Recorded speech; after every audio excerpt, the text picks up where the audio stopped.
হিজরতের সময় মাকড়সার জাল ও কবুতরের ডিম আল্লাহর হেফাজতের দৃষ্টান্ত।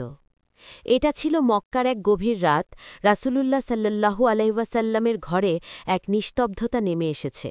তবে বাইরে সেই রাত নিঃশব্দ ছিল না, কারণ কুরাইশরা ষড়যন্ত্র করছে।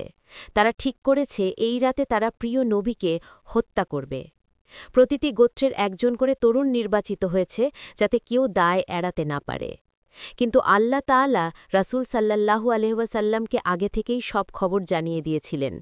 তিনি তার চাচাতো ভাই আলী ইবন আবি তালিবকে বললেন, হে আলী, তুমি আমার বিছানায় শুয়ে থাকবে, ভয় পেও না, আল্লাহ তোমার রক্ষক।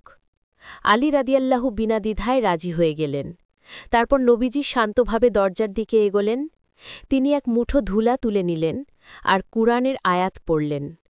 আমরা তাদের সামনে ও পেছনে এক প্রাচীর স্থাপন করেছি আর তাদের চোখ ঢেকে দিয়েছি, ফলে তারা দেখতে পায় না।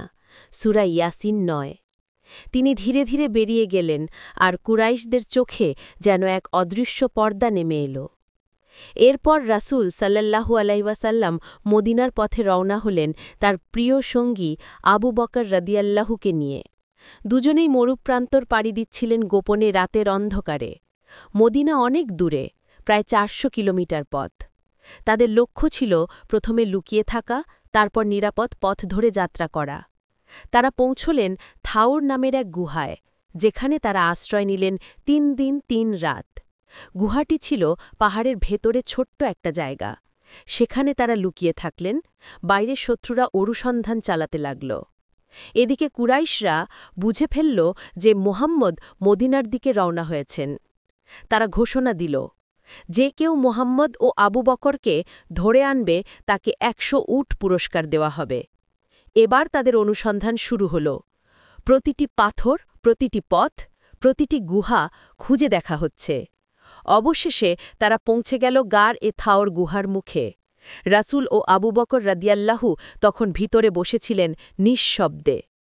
আবু বকর রাদিয়াল্লাহু আস্তে বললেন, ইয়া রাসূলাল্লাহ, তারা যদি নিচের দিকে তাকায় আমাদের দেখে ফেলবে।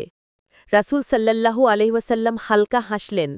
হে আবু বকর, তুমি কি ভাবো, যখন আমাদের সঙ্গে আল্লাহ আছেন তখন ভয় কিসের? সূরা আল তাওবা আয়াত ৪০। ঠিক সেই সময় আল্লাহ তাআলা এক আশ্চর্য ঘটনা ঘটালেন। গুহার মুখে এক মাকড়সা এসে জার বুনতে শুরু করল, আর গুহার সামনে একজোড়া কবুতর এসে ডিম পাড়ল। কিছুক্ষণ পর যখন কুরাইশরা সেখানে পৌঁছাল, তারা গুহার মুখ দেখে অবাক হয়ে গেল। একজন বলল, এই গুহায় কেউ ঢুকতে পারে না, দেখো পুরনো মাকড়সার জাল আর ডিম আছে। আরেকজন বলল, ঠিক বলেছ, যদি কেউ ঢুকত তাহলে এই জাল ভেঙে যেত। তারা চলে গেল, আর গুহার ভেতরে রাসূল ও আবু বকর রাদিয়াল্লাহু নিরাপদে ছিলেন আল্লাহর হেফাজতে। ৩ দিন পর যখন অনুসন্ধান থেমে গেল, রাসূল ও আবু বকর রাদিয়াল্লাহু গুহা ত্যাগ করলেন।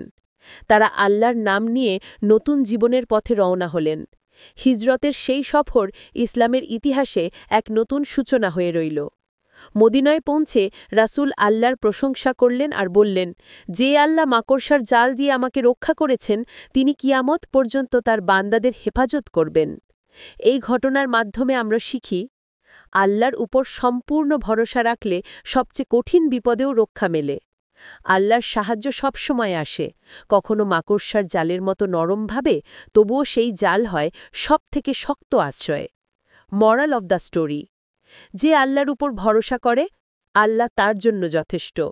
সূরা আল তালাক আয়াত ৩। মাকড়সা ও কবুতরের ঘটনা আমাদের শেখায়, আল্লাহর হিফাজত কোনো প্রাচীর নয়, বরং ঈমানের জাল যা অটুট থাকে।